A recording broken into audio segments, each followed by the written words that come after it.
Bonjour à tous, c'est un grand plaisir de pouvoir donner cette présentation devant vous ici aujourd'hui et je remercie les organisateurs de m'avoir invité.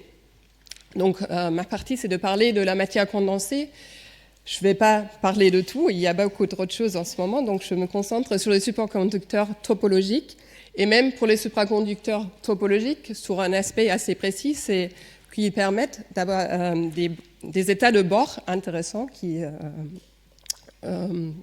correspondent à une nouvelle quasi-particule qui, en plus, a des propriétés intéressantes pour le calcul quantique. Donc, le calcul classique utilise, l'ordinateur classique utilise ces systèmes à deux niveaux qui peuvent être donc, dans deux états différents, qu'on peut nommer 0 et 1. Pour un calcul quantique, on part à nouveau d'un système à deux niveaux, mais parce que c'est quantique, le système ne doit plus choisir entre les deux états 0 et 1, mais il peut être dans une superposition des deux états, comme le chat de Schrödinger, qui est mort ou vivant. Mais bien que ça offre des possibilités beaucoup plus riches, c'est des états aussi qui sont beaucoup plus fragiles et qui peuvent être facilement détruits par leur environnement, qui mène à ce qu'on appelle de la décohérence, qui fait que l'information elle peut être stockée seulement pendant un temps fini avant qu'elle est détruite. Malgré tout ça, il y a une liste de systèmes qui permettent de faire de tels qubits. Il n'y a pas de chat dans la liste, mais il y a plein d'autres systèmes intéressants. Et c'est beaucoup dans les médias. Vous avez probablement vu que Google a fait un calcul avec 53 qubits supraconducteurs récemment.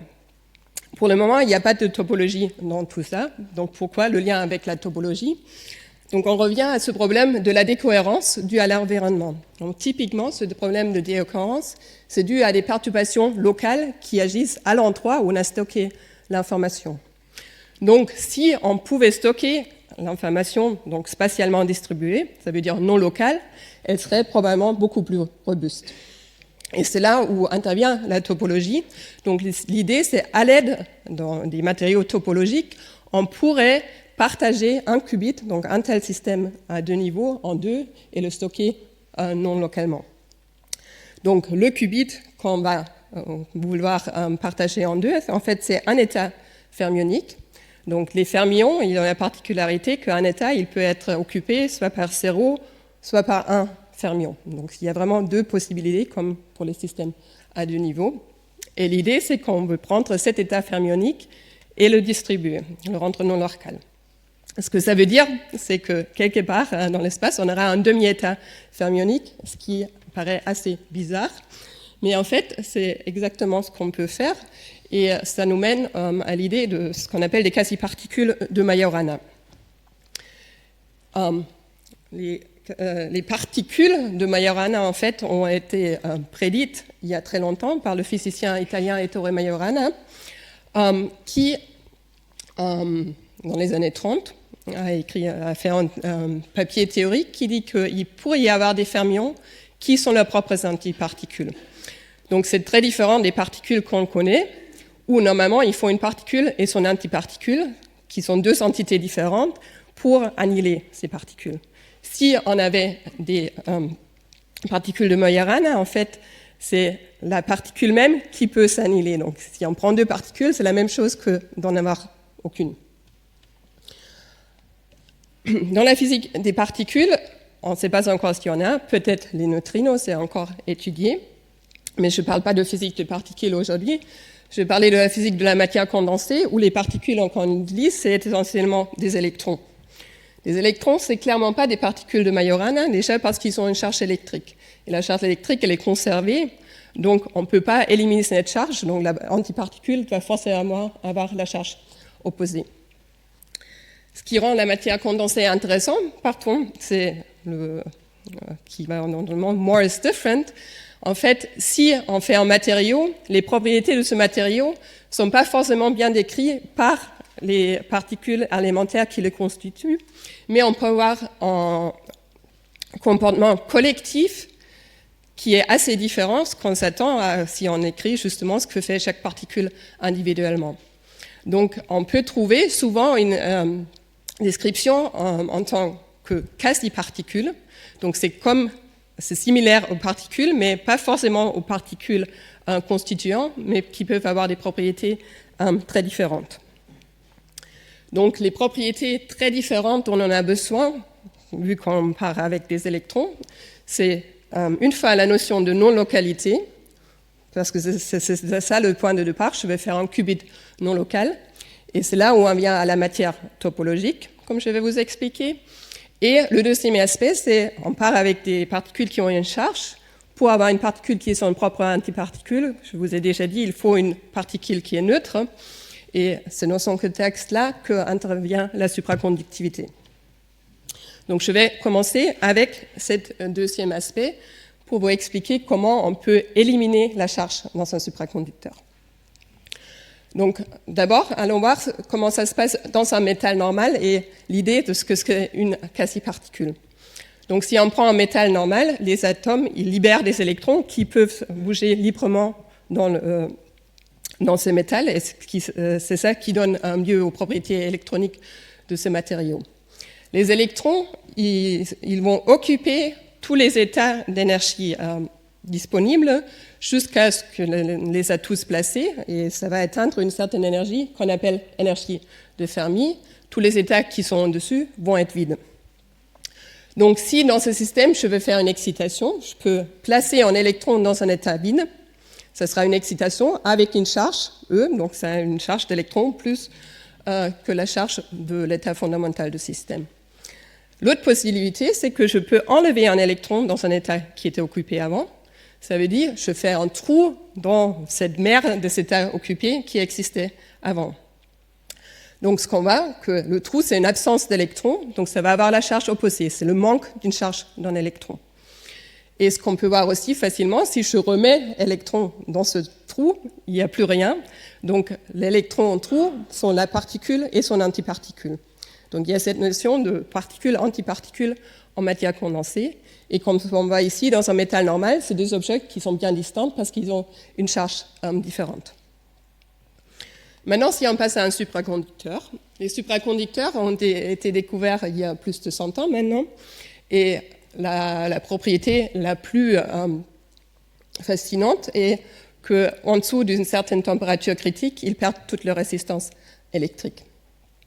Le mécanisme qui mène à cette perte de résistance électrique a été expliqué bien plus tard, et le mécanisme de base, c'est en fait que les électrons, ils n'agissent pas individuellement dans un tel supraconducteur, mais il y a des paires de Cooper qui se forment à part de deux électrons. Donc il y a une attraction effective dans ce matériau qui fait qu'un nombre d'électrons, plutôt que d'agir seul, forme ces paires de Cooper. Donc, quelles sont les conséquences du coup pour ce matériau? Déjà, à cause de la formation de paires de Cooper, en fait, on va avoir une bande interdite autour du niveau de Fermi où il n'y a pas d'état d'électrons et de trous. En outre, si maintenant je veux placer un électron dans mon système, en fait, cet électron, je peux le faire disparaître en créant une paire de Cooper et un trou en plus. Ça veut dire, si à partir de l'électron, je veux faire une paire de Cooper, il me faut un deuxième électron que je peux prendre dans les états occupés. Ça veut dire à la fin, j'ai une paire de Cooper et un trou. Ça veut dire je peux transformer un électron en trou. C'est-à-dire, en fait, les excitations de base dans tel superconducteur, il y a plus des électrons et des trous qui sont différents, mais il y a un mélange ou une superposition des deux qui fait qu'il n'y a plus de distinction claire entre particules et antiparticules qu'on avait avant dans un métal. Donc, ça s'approche de cette idée de Majorana que particules et quasi-particules pourraient être les mêmes. Donc, ce qu'on voit dans ce schéma, ici, les états occupés et vides qui sont montrés, c'est en fait des états délocalisés. Donc, ce n'est pas encore les états qu'on cherche vraiment pour ce calcul quantique. Le système devient encore plus intéressant si on prend un supraconducteur qui n'est pas complètement homogène. Donc, tout système expérimental, il va avoir des bords ou des imperfections. Et en fait, ce qu'on peut trouver comme présence de bords ou d'imperfections, on forme des états localisés au bord ou à ces imperfections, qui en fait sont dans cette bande interdite. Et ces états auront, parce qu'ils sont une superposition d'électrons en trous, pas de charge électrique. Donc ça, on se rapproche encore plus de cette idée des particules de Majorana. Mais en fait, dans les supraconducteurs ordinaires, ces états ils viennent en paire avec une symétrie particule-trou et généralement ils ne sont pas délocalisés. En fait, donc c'est là où on vient aux matériaux topologiques, où on trouve en fait qu'il y a un état spécifique qui est exactement au niveau de Fermi. C'est un état unique qui est formé donc, de 2 quasi-particules de Majorana. Donc ça, c'est pour la supra qui permet d'éliminer la charge des excitations. Maintenant, on va revenir à la matière topologique pour comprendre pourquoi cet état il est en fait spatialement délocalisé. Donc, ce que vous avez vu déjà dans le premier exposé, c'est que les matériaux topologiques, ils ont des états de surface ou de bord qui peuvent avoir des propriétés assez particulières. Donc, ce que je veux comparer ici, c'est un fil unidimensionnel. Donc, les électrons peuvent aller à droite ou à gauche. C'est un peu plus compliqué parce que les électrons ont un spin. Donc, chaque spin peut aller à droite ou à gauche. Donc, en fait, dans un fil, il y aura 4 possibilités et toutes ces possibilités seraient au même endroit, donc dans le fil. Si je compare maintenant avec un matériau topologique bidimensionnel, ce que fait ce matériau, en fait, ça sépare spatialement ces 4 états. Il y a 2 exemples que vous avez vus. Dans les ferroles quantiques, on met tous les états qui vont à droite d'un côté, tous les états de gauche de l'autre côté. Donc, on a séparé 2 par 2. Dans les ferroles quantiques de spin, qui étaient mentionnés aussi, à nouveau, on partage 2 par 2, mais maintenant, de chaque côté, on peut aller à droite et à gauche. Par contre, le spin, il est rigidement lié à la direction de propagation. Donc, cette idée de partager des choses qui, normalement, sont au même endroit par les matériaux topologiques, il existe dans toutes les phases topologiques. Il existe aussi dans les supraconducteurs topologiques. Donc, si je regarde un supraconducteur topologique unidimensionnel, il va faire exactement ça. Il prend un état fermionique et il va le séparer et mettre une moitié d'un côté et l'autre moitié de l'autre côté de ce supraconducteur unidimensionnel. Il y a un modèle très simple qui a été introduit par Kitaev en 2001 qui décrit ça. Il parle des électrons sans spin, donc c'est un modèle qui n'est pas très réaliste a priori. Dans un réseau unidimensionnel, donc au lieu d'avoir un fil continu, il regarde des sites. Chaque site peut avoir un de ces électrons ou pas d'électrons. Et les électrons peuvent sauter d'un site à l'autre et il y a une interaction entre les sites voisins. Donc, comme je vous ai dit, une particule de Majorana, c'est de quelque sorte une moitié d'un état fermionique. Si on veut, on peut décrire chaque état fermionique sur chaque site par 2 particules de Majorana. S'ils restent ensemble, c'est juste formel, ça ne change pas à la physique. Je peux dire que mon électron, c'est 2 Majorana, tant qu'ils restent liés ensemble, ça n'a rien apporté. Ce qu'Kitaev a montré, c'est sous certaines conditions, on peut avoir une phase, en fait, où c'est 2 Majorana de sites voisins qui se regroupent pour former un fermion ordinaire. Donc, à l'intérieur du système, toujours, il y a des excitations fermioniques ordinaires. Par contre, ce qu'on voit sur le transparent là, si on fait ça, sur le premier et sur le dernier site, il y a une quasi-particule de Majorana qui reste toute seule. Et c'est cette quasi-particule de Majorana qui forme les états de bord que j'ai mentionnés sur le slide d'avant. Donc ces 2 quasi-particules montrées en rouge, c'est ensemble 2 quasi-particules, ça va faire un fermion ordinaire. Cet état fermionique, à nouveau, peut être occupé ou vide. Donc c'est ça ce qui pourrait faire notre qubit, un système à 2 niveaux. Et ce que ça veut dire, c'est que dans un supraconducteur normal aussi, on a un gap, donc le nombre d'électrons dans l'état fondamental, il est bien déterminé, tandis qu'ici, l'état qui est au niveau de Fermi, il peut être occupé au vide, donc on a une dégénérescence de l'état fondamental. Donc ce modèle, il est très simple et très beau. La question après, est-ce qu'on peut le réaliser expérimentalement? Et ce qui semble compliqué déjà, c'est qu'on parle ici d'électrons sans spin. Donc en fait, à ce jour, on ne connaît pas vraiment de supraconducteur topologique unidimensionnel intrinsèque, donc où le matériau est supraconducteur toute seule dans cette phase.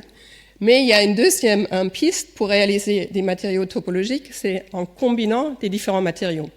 En fait, ce qu'ont fait les gens, ils ont pris des supraconducteurs ordinaires, ils ont combiné avec d'autres matériaux avec des propriétés spécifiques, et le supraconducteur pour induire de la supraconductivité dans ces matériaux, et cette supraconductivité peut être topologique. Donc comment on fait pour éliminer le spin des électrons? Il y a un exemple que je vous ai déjà montré. Si on prend les états de bord de l'effet quantique de spin, effectivement, on a la moitié des états, donc le spin il n'est plus en degré de liberté. Il est comme s'il n'existait pas parce qu'il est rigidement lié à la direction de propagation. Donc ça, c'est une possibilité. Si on sait induire de la supraconductivité dans les états de bord de l'effet Hall quantique de spin, ça devrait être dans cette phase topologique. Une autre possibilité qui s'est démontrée être plus facile à réaliser, c'est de prendre des nanophiles qui ont un fort couplage spin-orbite et auxquels on applique un champ magnétique. Et il se trouve qu'on peut avoir une structure de bande aussi où au voisinage de l'énergie de Fermi, on a ce phénomène qu'on a dans l'effet Hall quantique de spin, qui a un spin qui va à gauche et l'autre qui va à droite.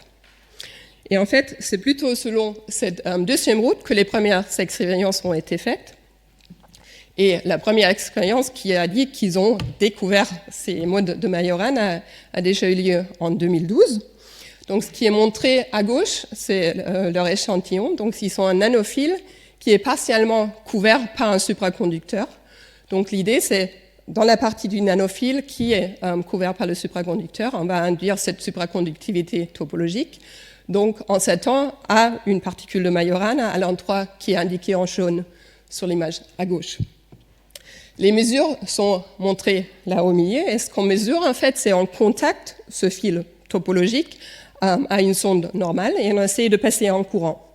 On peut passer en courant s'il y a des états disponibles ou on peut mettre les électrons, parce que c'est l'électron qui porte le courant. Donc, ça veut dire, par cette mesure, on peut mesurer où il y a des états disponibles dans le supraconducteur. Et ce qu'on voit, s'il n'y a pas de champ magnétique, ce qui est indiqué par cette ligne gauche dans les mesures expérimentales, la couleur bleue veut dire qu'il n'y a pas de courant, rouge, ça veut dire qu'il y a du courant. Donc, on voit qu'il n'y a pas de courant dans le régime de la bande interdite, tandis que quand on arrive aux états délocalisés, il va y avoir du courant. Maintenant, si on applique un champ magnétique, on trouve un comportement qui est différent. On va toujours cette bande interdite, mais au milieu de cette bande interdite, on va à un régime où il y a du courant. Et c'est ça ce qu'ils ont associé avec la présence d'une telle quasi-particule de Majorana dans leur système. Ces résultats ont été beaucoup débattus depuis. En fait, il y a d'autres raisons pour avoir un courant à énergie au niveau de Fermi. Et c'est pour ça qu'il y a plein de recherches qui ont suivi cette première découverte. Donc, les gens ont essayé d'améliorer les matériaux pour faire des systèmes propres. En particulier, c'est très important d'avoir un bon couplage entre le supraconducteur et les matériaux dans lesquels on veut induire de la supraconductivité. Donc ici, c'est un exemple où ils font la même mesure et on voit beaucoup mieux cet état qui est à énergie nulle dans une certaine gamme de champs magnétiques. À chaque fois, je vais vous montrer juste des exemples, ne pas couvrir la totalité des expériences qui ont été faites. La deuxième route qui est beaucoup étudiée, c'est de trouver d'autres signatures qui seraient plus concluantes sur le fait qu'il s'agit vraiment de mode de Majorana. Il y a un exemple qui est montré là, qui mesure en fait comment sont transférées des charges dans un système de petite taille tel que les interactions jouent un rôle. Donc, l'idée, c'est que l'état de Majorana changerait la périodicité. Dans ces cas, ce qui est observé. Il y a d'autres méthodes, et c'est le domaine où moi je travaille personnellement, de proposer d'autres signatures à étudier, d'autres propriétés liées à ces états de Majorana.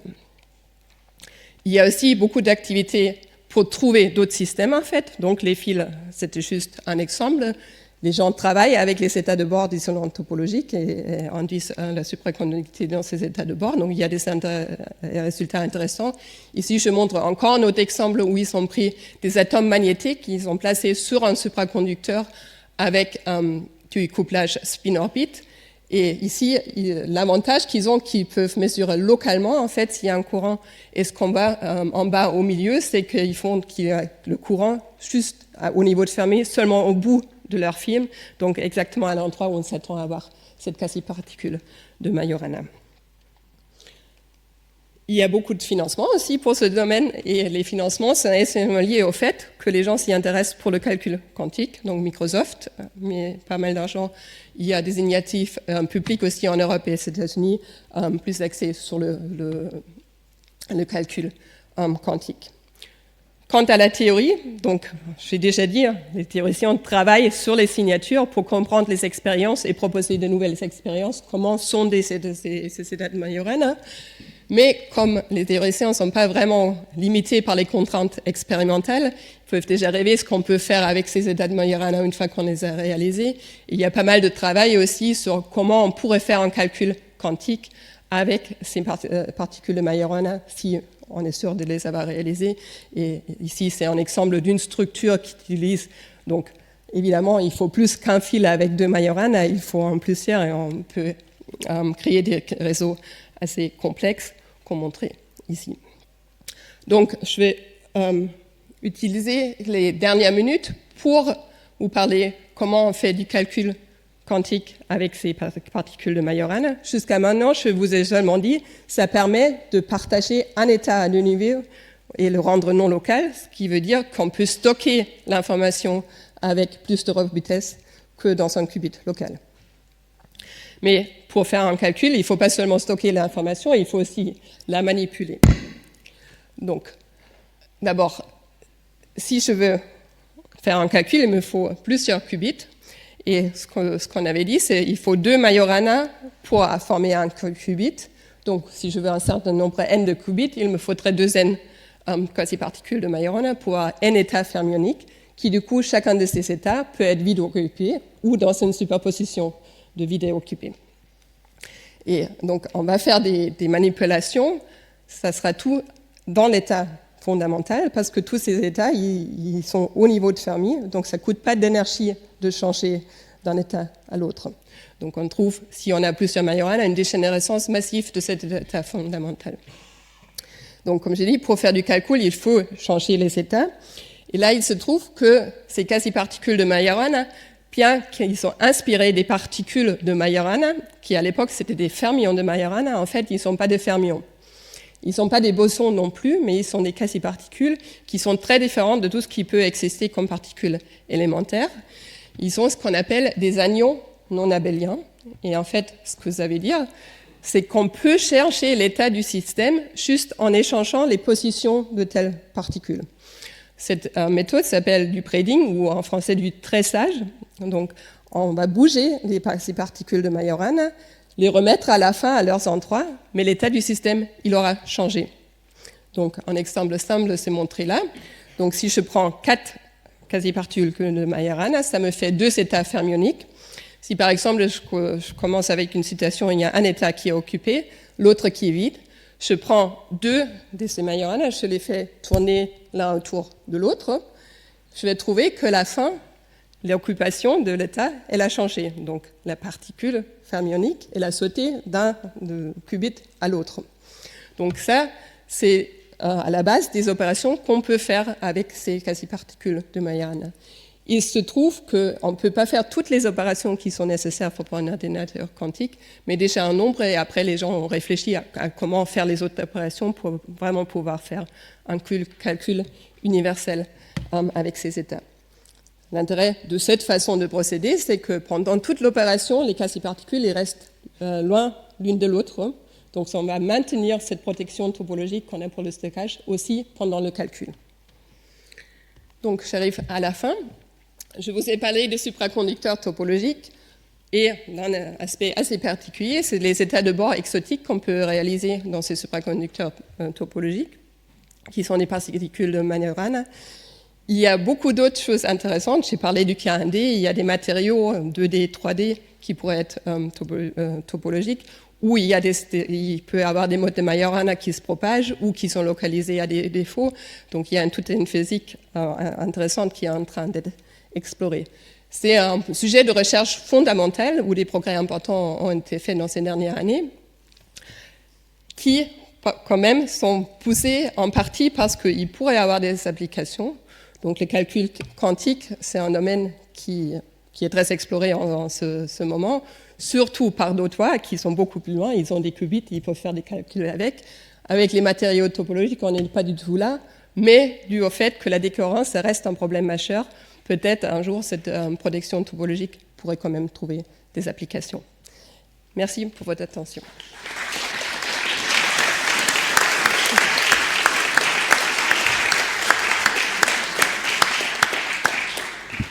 Merci beaucoup, Julia, pour cet exposé très pédagogique. Là encore, on peut prendre une ou deux questions urgentes, en repoussant les questions plus de fond sur la fin de la session. Christophe. Merci pour ce très bel exposé. Quand tu as dit on fait tourner les fermions de Majorana les uns autour des autres, concrètement, dans le labo, on fait quoi? Concrètement, avec un fil unique, évidemment, ça ne marche pas du Voilà. tout. Et il faut avoir des réseaux, et après, en appliquant des grilles ou changeant les champs magnétiques, on peut... En fait, les Majorana, ils ne sont pas forcément au bout physique d'un fil, mais on peut faire des passages d'une phase topologique à une phase non topologique en modifiant les paramètres du système. Donc on peut déplacer la position où sera localisé cet état de Majorana. Donc il y a des protocoles avec des chansons de tout en gardant la protection topologique. Oui. On est loin de ça, mais ça serait l'idée.